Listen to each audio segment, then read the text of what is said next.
टक्के पुढारी आणि बाकीचं काय 100% उधारीच की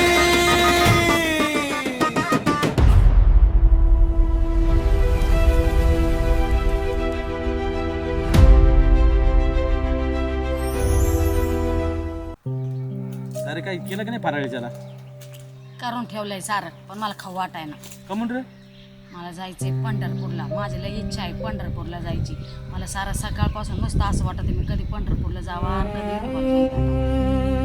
काय पंढरपूर इथं काय पंढरपूर नाही का आपल्या गावात मस्त मंदिर आहेत ना. पंढरपूरला जाऊन विठोबाला डोळे भरून पाहणं आणि त्याला भेटणं काही वेगळाच आनंद असतो. सगळं खरं आहे. यावर्षी पाऊस नाही काय नाही अजून पेरण्या नाही सोयाबीनचं काय नाही पैसे नाही तर कुठून जायचं बरं पंढरपूरला. पंढरपूरला जायला काय सोपं आहे का तोंडाची बात आहे का.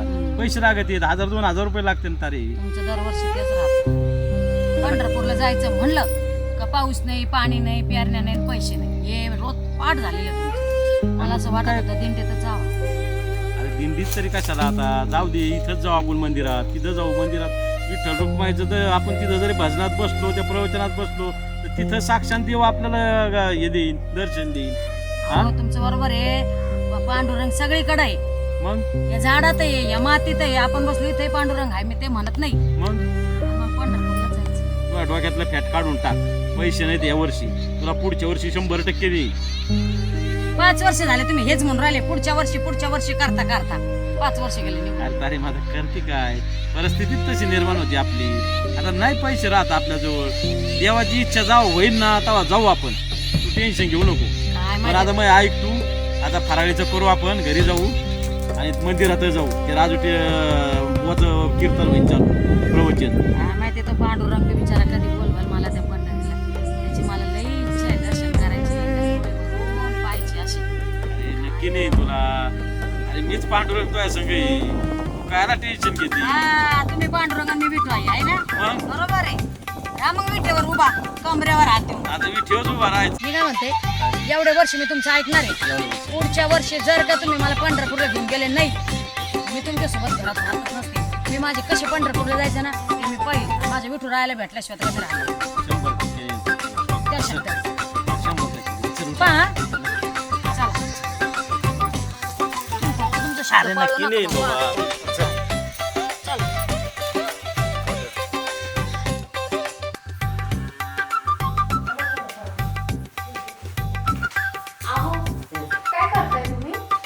काय नाही स्टेटस ठेवतोय एकादशीचं. आज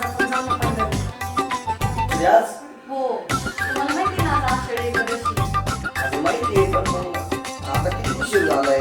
जायला तर आपल्याला उशीर होईल तिथं. कधी दर्शन व्हायचे आपल्या कधी घरी यायचं.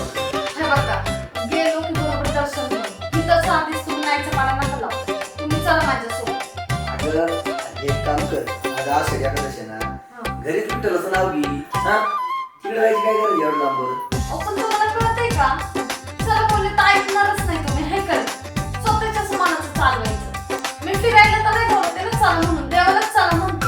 मी म्हणतोय ना तुला इथंच विठ्ठलाचं नाव घे. भजन कर. बरोबर आहे तुमचं. मी जर तुम्हाला मोबाईल मध्येच अशी भाजी दाखवली तर खाताल का तुम्ही. तसं नाही बरं एक काम कर. तुला विठ्ठलाचं दर्शन घ्यायचं ना. पंढरपूरला पण विठ्ठल आहे आणि आपल्या गावात पण विठ्ठलाचं मंदिर आहे ना. गावात जाऊ आपण दर्शनाला. तसं पण आहे ना आज आषाढी एकादशी निमित्त प्रवचन आहे गावात. मग गावात विठ्ठलाचं दर्शन होईल आणि प्रवचन ऐकू आपण. अहो बरोबर आहे तुमचं. मी दरवेळेस जाते मला माहिती आहे सगळं. पण माझी मनापासून इच्छा आहे की मी पंढरीलाच जाऊन तिथंच मी विठ्ठलाला भेटावं. बरं एक काम करू ज्यावेळेस आहे ना आपण गावातल्या मंदिरात दर्शन घेऊ पुढल्या वर्षी जाऊ आपण नक्की. ते पण आहे ना दिंडीत जाऊ. चालत मला यावेळेसच जायचं होतं. यावेळेस पण तुम्ही मला असंच बोलले की जाऊ आणि नाही नेते मला आता. पुढल्या वर्षी जाऊ बोललो तुला. दरवेळेस तुम्ही असंच करतात पुढल्या वर्षी. मग काय करायचं. नक्की जाऊ. जाऊ मी म्हणलो तुला आता आपण दिंडीत जाऊ पुढल्या वेळेस. चल आता मला वाटते प्रवचन सुरू झाला असेल. चल विचार करा ना गेलो असतो ना आपण. आता बोलतोय ना मी गावात जाऊ ना आपण प्रवचन आली पुढल्या वेळेस जाऊ ना.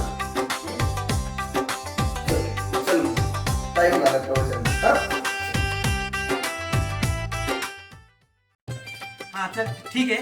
तर आपल्याला या आषाढी एकादशीच्या निमित्त या ठिकाणी प्रवचन करायचं आहे आणि देव पाहण्यासाठी पंढरपूर काशी मथुरा कुठे जाण्याची गरज नाही. माऊली सांगितलंय ठाईची बसून करा एक चित्त, एका जागा बसून देखील भगवंत आपल्याला प्राप्त होतो.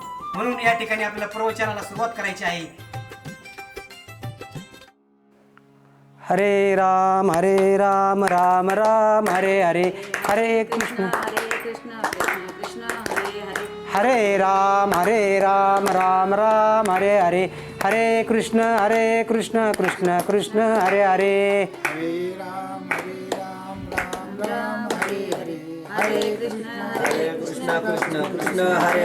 हरे राम राम राम हरे हरे, हरे कृष्ण कृष्ण कृष्ण हरे. सर्वजण म्हणा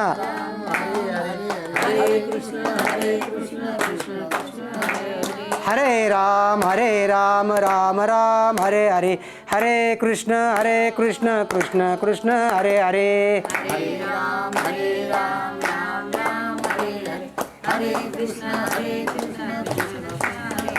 पुंडरीक वरदेव हरी विठ्ठल श्री ज्ञानदेव तुकाराम पंढरीनाथ महाराज की जय, माऊली ज्ञानेश्वर महाराज की जय, सहजन भारती महाराज की जय.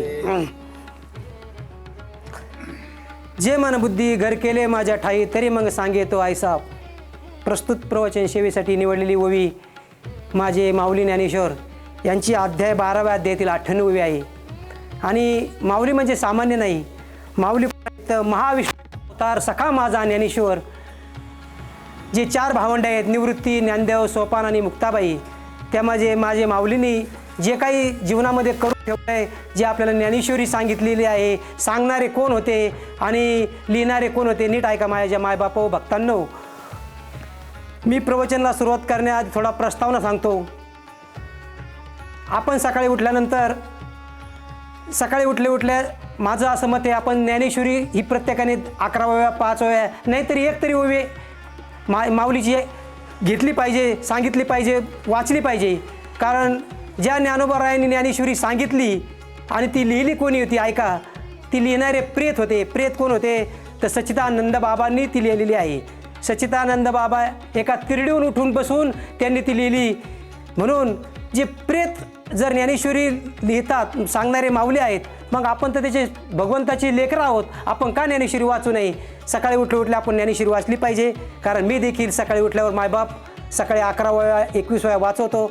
आणि ज्या या नारदाच्या गादीवर बसून जे बोलण्याची जी ताकद आहे, जी प्रसन्नता आहे, ते माझे मायबापांचा आशीर्वाद, सर्वात मोठांचा त्यांचा आशीर्वाद असून साधू संतांची कृपा आहे. कारण जे मी प्रवचन करणार आहे ते सत्य असावे, त्याला पुरावे असावे, तरच ते प्रवचन सार्थ लागतं. आणि प्रवचनामधून एक तरी माझा मायबाप तरुण बदलला, त्यातून प्रबोधन असावं, तर हे सार्थकी लागेल. तर या ज्ञानेश्वरीतून मला असं सांगायचं, माऊलीने काय सांगितलं आहे, जे मन बुद्धी घर केले माझ्या ठाई, संगे तो ऐसा.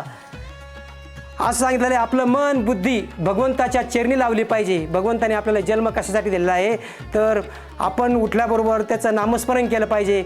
माऊलीच्या हरिपाठामध्ये ओवी आहे काय, नामसंकीर्तन साधन पै सोपे, जळतील पापे जन्मांतरीचे. ते जन्मांतरीचं पाप जाळण्यासाठी मी तुम्हाला सांगितलं ना, प्रवचन मी पुराव्याशिवाय काहीच बोलणार नाही. नामस्मरणाला इतकी ताकद आहे मला. तुम्ही म्हणता नामस्मरण कसं करावं, कुठं करावं, कधी करावं, केव्हा करावं. बरोबर आहे, मी सांगतो. जसा पेढा असतो, पेढा खाताना आपण विचार करतो का इकून खावा का तिकून खावा, कसाही खाल्ला तर तो गोड लागतो. तसं ज्ञानेश्वरी वाचित असताना, ज्ञानेश्वरी तुम्ही किंवा नामस्मरण करत असताना केव्हाही करू शकता. सकाळी करू शकता, संध्याकाळी करू शकता, दुपारी करू शकता, झोपेतही करू शकता, तरी ते भगवंताच्या चरणी लागत असतं. म्हणून त्या नामाला सर्वात मोठी किंमत आहे. आणि या कलियुगामध्ये सगळ्यात सोपं सांगितलेलं आहे काय, जप तप काही करण्याची गरज नाही. ज्ञानेश्वर माऊलीने एकदम सोपं सांगितलेलं आहे काय, नाम सांगितलेलं आहे. नामापेक्षा मोठं काहीच नाही.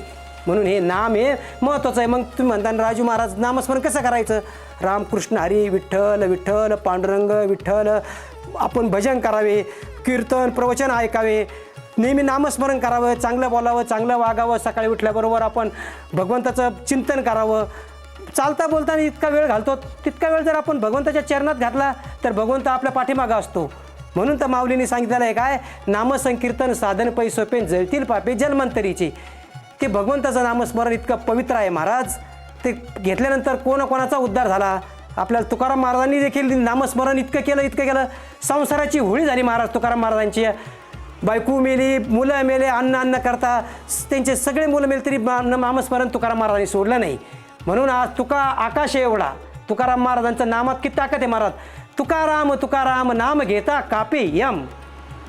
काय जगामध्ये फक्त 2च गोष्टी सत्य आहेत महाराज, एक म्हणजे नामस्मरण आणि दुसरं म्हणजे मरण. पण माणूस 2 गोष्टी विसरून गेलेला आहे, मरणाला विसरून गेला आणि नामस्मरणाला विसरून गेला. जगात सगळं मिथ्या आहे, सगळं खोटं आहे.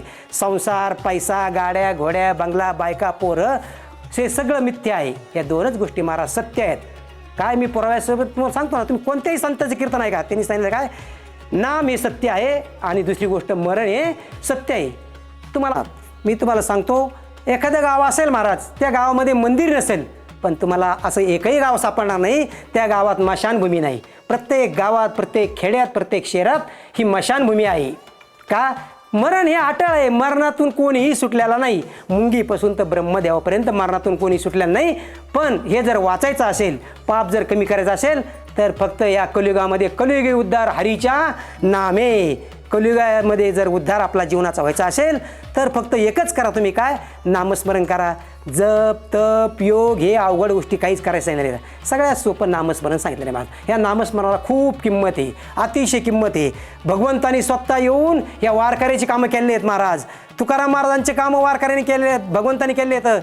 माझे चोकोबाराय कोण होते महाराज, दलित समाजाचे चोकोबाराय होते. किती भक्ती होती महाराज. दलित समाजाच्या असल्यामुळे गावातल्या लोकांनी वाळीत टाकलं, वाळीत आपल्या लोकांनी वाळीत टाकलं. का, तर पांडुरंगाची भक्ती करतो महाराज. चोकोबाराय माझे दलित होते, नामस्मरण कधी चुकले नाही. गावात जाणार, कीर्तन प्रवचन करणार. बायको सोयराबाई महाराज, तिला देखील नामस्मरणाचा छंद होता. परंतु झालं असं महाराज, त्यांना कधी दर्शनाला येऊन देत नव्हते मंदिरामध्ये. का, कारण ते दलित समाजाचे असल्यामुळे. पण भक्ती होती पांडुरंगाची, इतकी भक्ती होती महाराज, खूप भक्ती होती पांडुरंगाची. प्रसंग ऐका महाराज, तुमच्या डोळ्याला पाणी येईन. कारण चोकोबारा दलित समाजाचे असल्यामुळे त्यांना कोणी मंदिरात येऊन देत नव्हते. पत्नी सोयराबाई आहे, गरोदर, दिवसामागून दिवस गेले, गरोदर आहे. 4था, 5वा, 6वा, 7वा महिना लागला. आणि ती एक दिवस महाराजांना म्हणे, अहो महाराज, तुम्ही तर रोज गावातून बाहेर जातात आणि आता माझं बाळंतपण करण्यासाठी काय करावं तुम्ही. तेव्हा महाराज म्हटलं, काही काळजी करू नको, आहे आपला पांडुरंग. 7वा गेला, 8वा गेला, 9 महिने पूर्ण भरले. महाराज आले, गावातून कीर्तन प्रवचन करून आले आणि जेवायला बसणार तेवढ्यात सोयराबाईने आतून आवाज दिला झोपडीतून, महाराज आज माझं काही खरं दिसत नाही, वेदना वाढत चालल्या, काळा वाढत चालल्या, पूर्ण दिवस भरले होते. मग महाराजांनी सांगितलं, काय काळजी करू नको सोयरा, माझी बहीण जवळच आहे, तिचं नाव आहे निर्मला, 3-4 किलोमीटर गाव होतं, मी तिला पाठवून देतो, तुझं सगळं व्यवस्थित होईल. महाराजांनी तोंडातला घास खाली ठेवला, विना घेतला, चिपळा घेतला आणि भगवंताच्या नामस्मरणामध्ये दंग झाले, घराच्या बाहेर पडले. काय सांगावं, महाराजांच्या वेदना वाढत होत्या, वरच्या भगवंताला काळजी पडली. काय करावं बाबा, आता आपल्या कामामध्ये दंग होऊन गेलाय, आता मला याचं काहीतरी करावं लागेल. गावातून बाहेर पडल्यातून एक गावातून दिंडी आली, पंढरपूरला अशी चालली होती. पांडुरंग हरी, विठ्ठल हरी.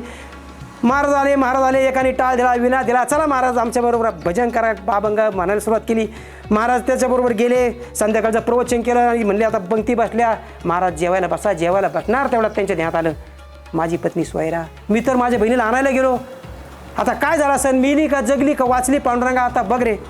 महाराज जेवले नाही, तसाच पंचा खांद्यावर टाकला आणि घाई निघाले.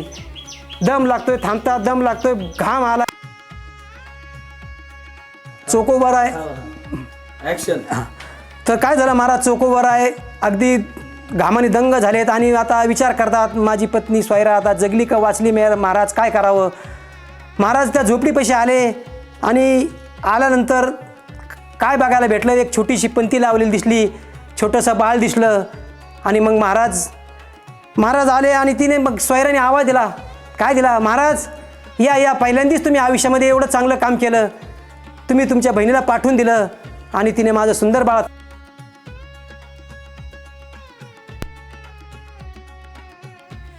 काय झालं महाराज, मग महाराज झोपडीपाशी आले आणि बघितलं तर काय, छोटंसं मूल खेळताना दिसलं, पंती लावलेली बघितली आणि मग आतून आवाज दिला सोयराने, महाराज या आतमध्ये या, तुम्ही आयुष्यामध्ये खूप चांगलं काम केलं. महाराज म्हणतात, काय काम केलं सोयरा. अहो तुम्ही तुमच्या बहिणीला धाडून दिलं आणि तिने इतकं सुंदर बाळातपण केलं. माझ्या वेदना खूप होत होत्या. तिनं पोटावून हात फिरवला, हा आपल्याला सुंदर मुलगा झालाय. महाराजांच्या डोळ्याला अश्रू आले आणि महाराज रडू लागले. तेव्हा ती स्वायरा म्हणते, महाराज धन्य आजीनं संत दर्शनाचा अनंत जन्मीचा शीन गेला हो, आणि तुम्ही रडता का? आत्ताच तुमची बहीण लगबग गेली तुम्ही यायच्या अगोदर. तिने आपल्याला मुलगा झालाय आणि ज्याचा तिने बाळात घेतले, मुलाचं नाव ठेवलं. महाराजांना कळालं का बापरे, बाळात पण केलं इथपर्यंत ठीक होतं रे, पण तिने बाळाती धुतली म्हणजे जगाचा मालक येऊन माझ्या घरी माझं बाळात पण केलं तर काय नाही वाटत मला. पण बाळाती धुतं म्हणल्यानंतर महाराजांचे आणखीन रोप लागले. स्वयरा सांगितलं, अगं स्वयरा, माझी बहिणीला मी सांगायला गेलोच नव्हतो. जगाचा बाप पांडुरंगाने रूप घेतलं इठायचं आणि तुझं बाळात पण केलं. बघा, सांगायचा उद्देश यातून काय, आपण जर भगवंताचे काम केलं तर भगवंत आपल्या पाठीमागे असतो. देव पाबाईशी गेलो तेथे देवचं ऊन ठेवलो. म्हणून माझ्या मायबापा हो, सांगायची एवढीच विनंती की आपण जर भगवंताचं काम केलं तर भगवंत आपल्या पाठीमागे असतो. तुकाराम महाराजांनी देखील खूप आपलं नामस्मरण काय सांगितलंय, हात दिले, पाय दिले, डोळे दिले, कसा दिले, हे भजन करण्यासाठी हात दिले, आपल्याला वारीसाठी पाय दिले, हे सुंदर डोळे कसे दिले तर त्या भगवंताच्या पांडुरंगाला चरणी जायचंय, पांडुरंगाला पाहायचंय ना. एखाद्या जातो ना आपण, त्या पांढरीला पाण्यासाठी दिले आहेत महाराज. कारण त्या तुकाराम महाराजांच्या नावामध्ये एवढी ताकद आहे महाराज. तुकाराम तुकाराम नाम घेतला तरी कापे यम थरथर काप सुटतो. म्हणून तुम्ही नामस्मरण करीत जा. कारण काशीचे अनगडशा फकीर म्हणले, कोण तुकोबार आहे, कोण तुकोबार आहे म्हणले. माझ्या कानावर बातमी आले, अभंग करतो आणि नामस्मरण करतो, कीर्तन करतो. तुकाराम महाराज म्हणले, एवढा मोठा आहे, माझ्यापेक्षा मोठा आहे. गर्व झाला त्याला, कारण तो अनगडशा फकीर होता काशीचा. विद्या शिकलेला एक कटोरा होता, त्याच्या कटोरा, त्या कटोऱ्यामध्ये पायरीन धान्य टाका महाराज, भरत नव्हता. पोत्याने टाका, भरत नव्हता. खंड्याने धान्य टाका, भरत नव्हता. कारण का, चमत्कारी कटोरा होता, चमत्कारी. चला म्हणलं आपण जातोच आता, तुकाराम महाराजांचा गर्व हरण करतो म्हणले. निघाला, मजल करत निघाला. आणि देहूमध्ये आल्यानंतर विचारलं तिथल्या लोकांना, का हो तुकाराम महाराज इथं कुठं राहतात? बसलेले लोक वटेवर होते, ते म्हणले, ही काय हा वाडा आहे म्हणले पडका, तिथं तुळशी झाड, तुळशी वृंदावन आहे, पताका आहे, ती पडका वाडा आहे म्हणले. तुकाराम महाराज जा तिथे.